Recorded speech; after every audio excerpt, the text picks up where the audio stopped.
আর এক রাজার গল্প আছে। ওই রাজা রোজ ভগবত পাঠ শুনতেন। পাঠ করতেন একজন পণ্ডিত, যিনি রাজবাড়ির অনতি দূরে এক কুঠিরে বাস করতেন। পণ্ডিত স্ত্রী পুত্রসহ ওই কুঠিরে বাস করেন আর সারাদিন পুজো পাঠ ইত্যাদি করে সময় কাটিয়ে দেন। সন্ধ্যার সময় রাজাকে ভগবত পাঠ করে শোনানো শেষ হলে পণ্ডিত জিজ্ঞাসা করলেন, মহারাজ, বুঝেছেন আপনি? রাজা উত্তরে বললেন, আগে তুমি বোঝো। প্রতিদিন এইভাবে বাক্য বিনিময় হয়। পণ্ডিত প্রশ্ন করেন, মহারাজ, বুঝেছেন তো? রাজা উত্তরে বলেন, আগে তুমি বোঝো। প্রতিদিন রাজার কাছে এই কথা শুনে পণ্ডিত চিন্তান্বিত হলেন। তবে কি রাজা তার পাঠে সন্তুষ্ট নন?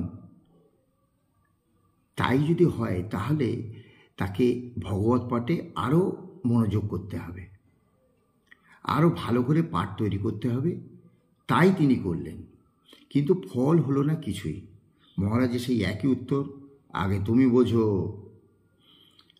পণ্ডিত সাধক প্রকৃতির লোক। বাড়িতে পাঠের সঙ্গে সঙ্গে এবার তিনি সাধন ভজনের উপরে জোর দিলেন। কিছুদিন এইভাবে প্রায় সর্বক্ষণ ভগবতের অনুশীলনে পণ্ডিতের মনে বৈরাগ্য এলো। সংসার তার আর ভালো লাগে না। তার স্পষ্ট বোধ হলো এই পৃথিবীতে একমাত্র ঈশ্বরই সার। বৈরাগ্য ক্রমে ক্রমে তীব্রতর হতে লাগলো। তার কাছে সংসার যেন অসহ্য বোধ হলো, তার চৈতন্য হলো। তখন তিনি বুঝেছেন বিশ্ব সংসার হরিপাদপদ্ম ভিন্না সবই মিথ্যা। যেই একথা মনে হওয়া, অমনি গভীর সাধনার জন্য তিনি বেরিয়ে পড়লেন সংসার ত্যাগ করে। আর যাওয়ার সময় মহারাজকে একটা পত্রে লিখলেন, মহারাজ, এবার বুঝেছি